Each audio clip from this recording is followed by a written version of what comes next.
Dear Mum. Now, it's hard to say dear and Mum together at the moment. For one thing, you are not dear, darling, or endearing right now, and for another, there's very little Mum left. Occasional flashes, just enough to keep us hopeful. This horrible disease, whatever it is, stripped you away so quietly. Barely even noticed you going.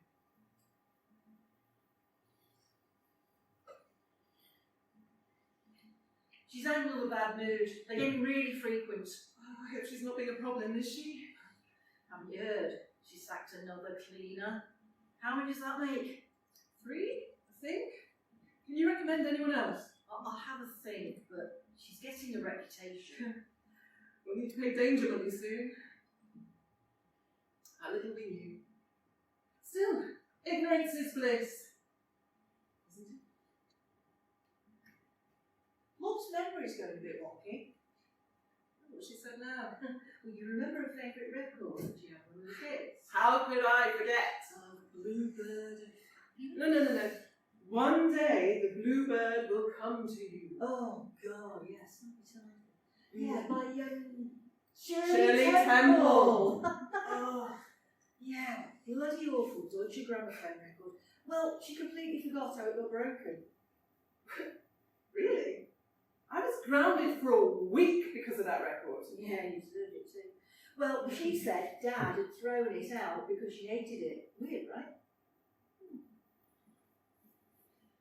Then there was your 80th birthday meal. You took you to your favourite restaurant with all your grandchildren around you.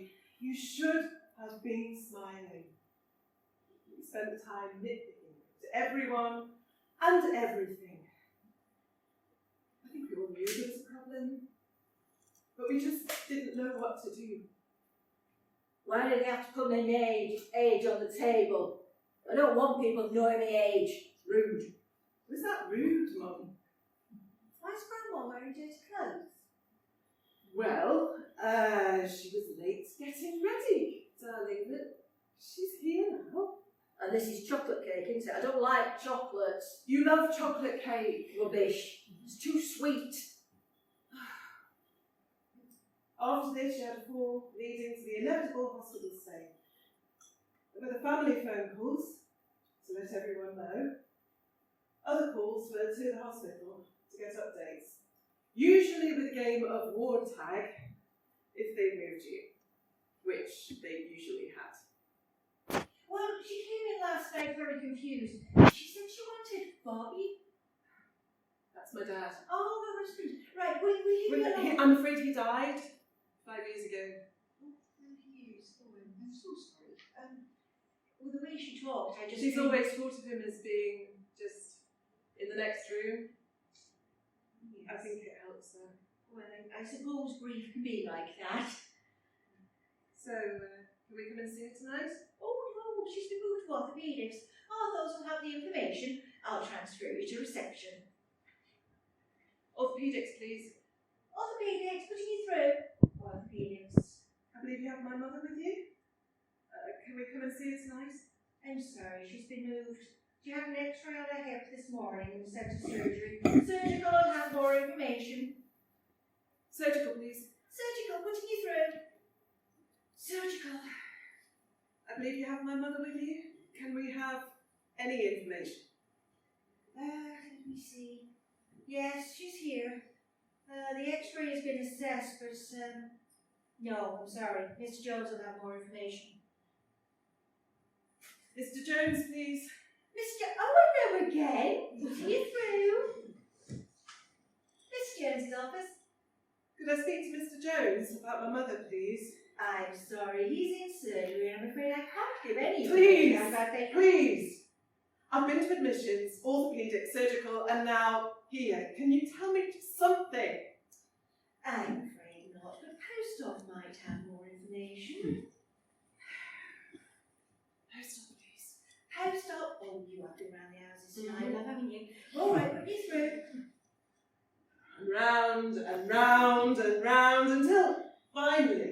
bland and some information.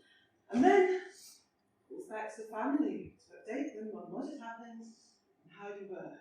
Oh yes, she's fine for visitors now. She's still very confused, but she should be released after a couple of days. Oh, thank goodness. Thank you. Finally went back home to your flat and we talked on the phone about life, family, and Dad. What did you say? What about? Them yogurts. What about the nuggets? How did you know they were his favourite? Because he told me, Mum. Well, he didn't tell me! I went bed. I couldn't sleep that night worrying about what I'd done. 3599. Mum?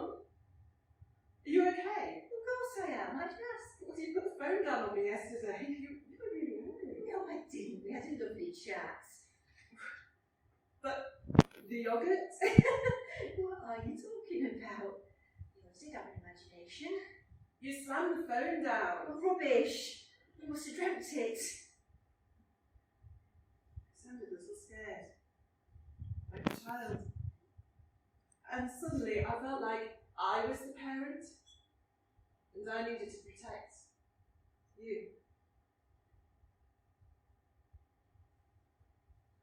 She's had another fall, I'm afraid. She's in the same hospital. It would be longer this time because you dislocated your hip and they wanted to reset it. This time, calls weren't enough, so I packed a bag and drove for 6 hours to see you. I was little stuff, very nice, making sure I knew where the cafe was so I could eat while you were sleeping. But one nurse took me aside. Yes, did you know that your mother has been drinking? She was very tipsy when she came in. No, she doesn't even like alcohol. She has a glass a week, maybe 2 on a Thursday. I don't know what to tell you, but the ambulance crew said there were 2 empty bottles by her chair, and that was the reason we couldn't do the procedure earlier, because she was off her trolley. I stayed at your flat and talked to all your neighbours. They each confirmed that they had been buying bottles for you, all 8 of them, 1 a week. So that's a bottle of wine a night without anybody even catching on. The doctor confronted you, but you denied it. You seemed genuinely upset at the suggestion, so we didn't mention it again, except to the neighbours, who agreed not to buy you any more alcohol. The surgery went well, but you were going to need a new hip replacement now. More calls for the family, more updates from the hospital. And then, there were the calls from the hospital. We have some concerns about your mother. Have you noticed any odd behaviour? Maybe I was going mad. What sort of odd behaviour? Well, we think something's wrong. Will you let us run some tests? I hear my voice. My nice, calm voice. Thanking them for their concern, for taking the time to call. I hear my voice. My nice, calm voice agreed to the tests. And inside, that voice is screaming and demanding to know what the hell is going on! But instead, I wait. We all wait.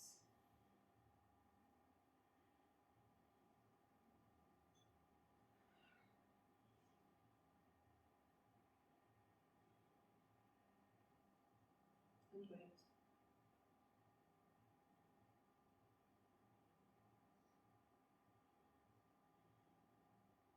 But it all just goes quiet.